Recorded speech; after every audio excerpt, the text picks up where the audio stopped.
करेगा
कि समय ऋषि के पास जब वे पहुंचे ने जल मांगा।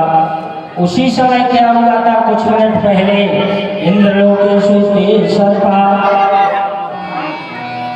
तक्षक प्रमुखा गया। तक्षक नाग इंद्रलोक में रहता था, इंद्र का मित्र था। और भूमि नहीं करने रखी वो जो सामान लगा दो, वो तरफ रखवा, वो तरफ ले जाओ।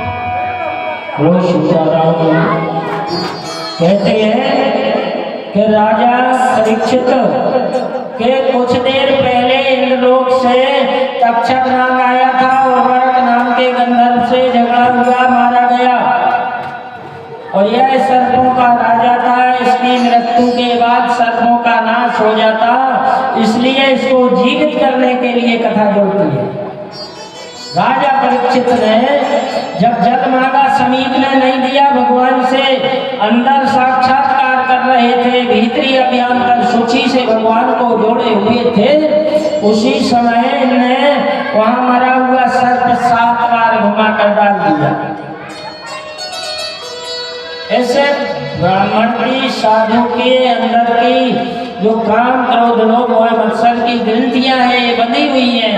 राजा परीक्षित को देख कर ढोंग करके साधु बनकर बैठ गया, नेत्र बंद करके। राजा का स्वागत नहीं किया।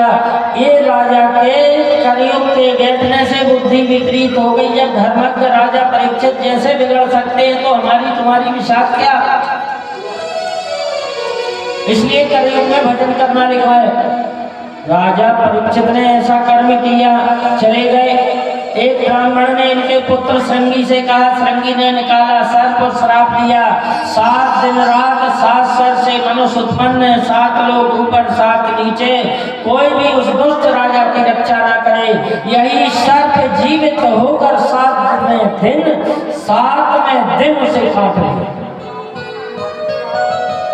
और जब धरती में डाला, जब धरती में जल डला तो जल के गिरते पृथ्वी में कंपन हुआ। समीप ऋषि के नेत्र खुले।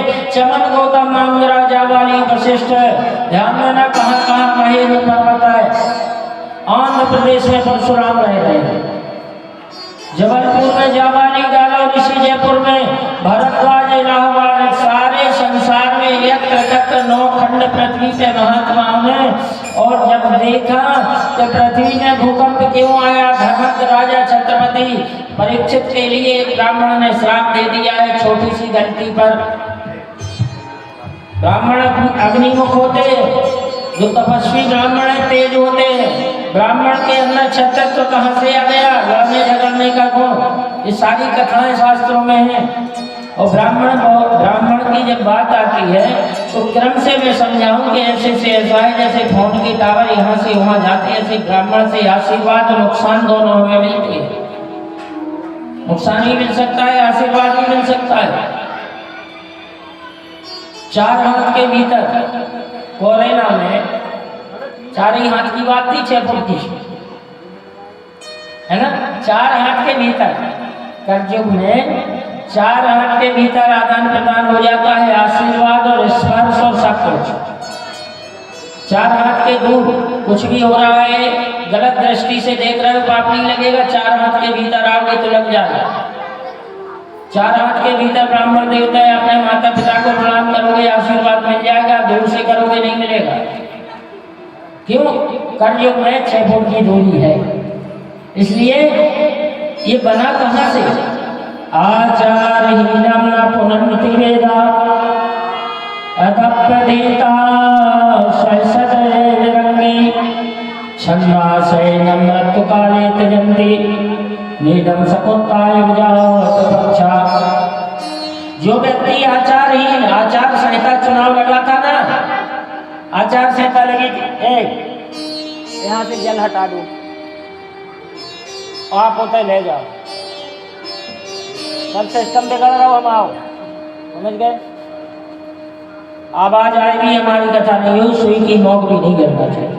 चलो तेरे बाजू में हल्ला करने तो कैसे काम बने, क्रम टूट जाता है ना। और समझा भी दिया कि मंदिर के उस तरफ ले जाओ, नल पे जहाँ नल लगा है वहीं जलाशय वहीं रख लो, और ना और पीछे ले जाओ।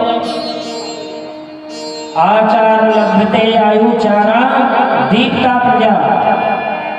आचार संहिता लगती है, थोड़ा राम चलोगे पुलिस पकड़ लेगी, ऐसे हमारे धर्म में आचार संहिता है।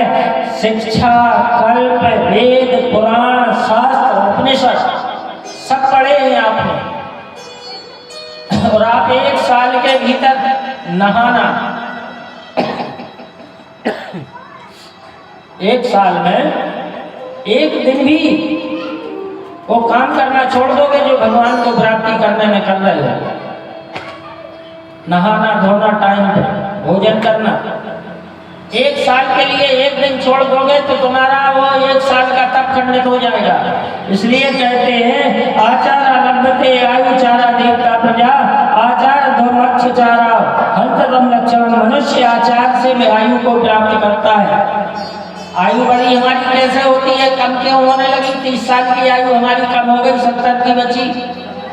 शतक जीवंतु देहि सावधान, 100 साल की आयु लेकर हम आए, लेकिन आयु हमारी कम क्यों हो गई? इसका कारण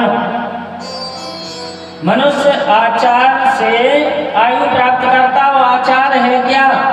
सुबह 6:30 बजे के भीतर उठ जाना, स्नान कर लेना, भगवान का पूजन पाठ कर लेना, 12 बजे भगवान का थोड़ा ध्यान करना, 5 बजे शाम को फिर ध्यान करना भगवान का थोड़ा सा। और जो कर्म आप करते हो गृहस्थ मार्ग में रह करके जो तुम्हारे पिता ने किए वही कर्म को करते रहे। हम लोगों ने क्या किया, हमारे पिता खेती करते थे और हमने जाकर के कलेक्टर की नौकरी पकड़ ली। सिस्टम बिगड़ता जा रहा है नहीं? यानी व्यस्तता की ओर, यानी व्यस्त किसे कहते हैं? भगवान विष्णु ठाकुर, ब्राह्मण ब्रह्मा जी और भगवान शंकर बन गया। धन देते हैं न देते हैं, वैश्य कर।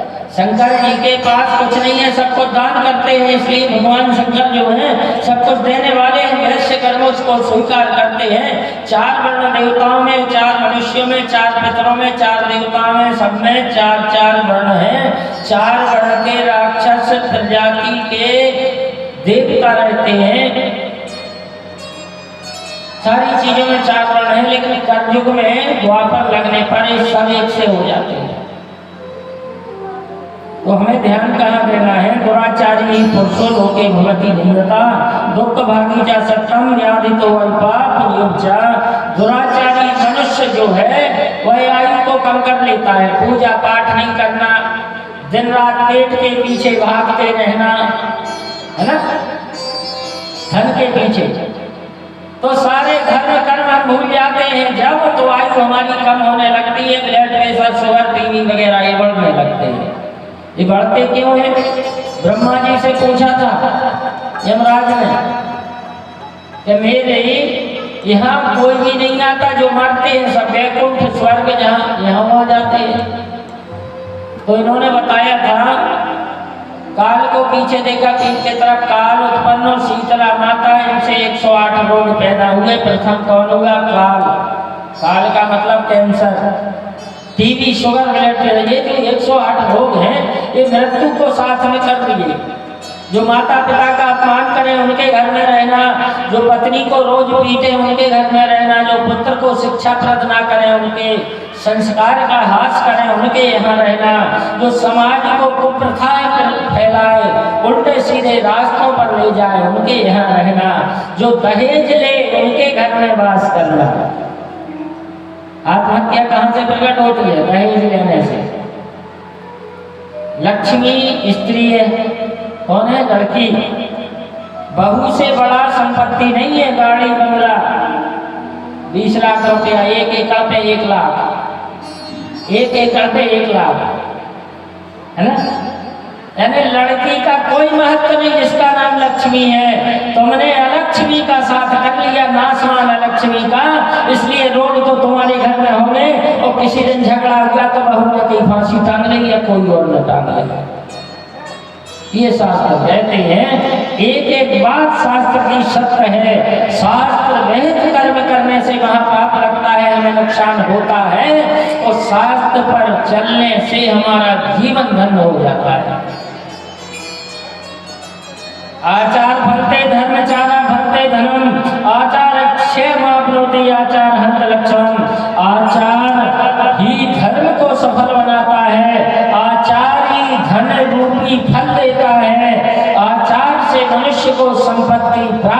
होती है। आचार से शुभ लक्षण बनते हैं, अशुभ लक्षणों का नाश हो जाता है। लेकिन आचार कहते किसे है? माता पिता की सेवा, 5 देवताओं का पूजन, सुबह से लेकर शाम तक की क्रिया। ये नहीं कि भजन करते रहो, जो कर्म तुम करते हो, नौकरी वगैरह, खेती बाड़ी, उसमें 8 घंटे पूरा समय दो और थोड़ा ईश्वर को दे दो। दिनचर्या को अशुद्धता न रहे, सीधी बात है, समझो। ये शरीर हमारा शुद्ध न रहे, स्नान कर लिए आपने अगर शौच क्रिया जाने के बाद तो शुद्ध है, आपकी आयु बढ़ेगी।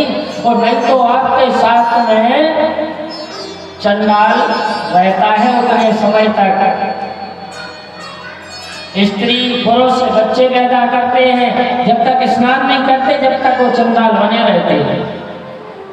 तो शास्त्र में जो बात लिखी है काट सकते हैं। कलयुग में जब हम ये सब नहीं कर पाएंगे तो हम क्या करेंगे? भगवान का भजन। कलयुग केवल नाम आधार, सुमर सुमर नहीं पाया। कलयुग केवल नाम आधार, सुमर सुमर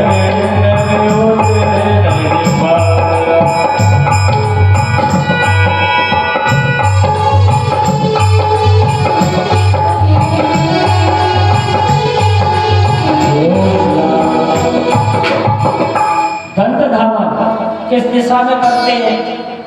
किस दिशा में? ध्यान देना, जो आचार संहिता की जो हम बात कर रहे हैं ना, पूरे समय थोड़ा सा राग चलने पर पकड़ लेती है। ऐसे थोड़ा सा राग चले, आपको भगवान के दंड के पीछे आना पड़ेगा। मृत्यु के देवता यमराज हैं, और यमराज, सूर्य नारायण, जितने हमारे देवता हैं, इनका समय होता है इतने इतने समय तक आपके लिए, और यह काम करना है।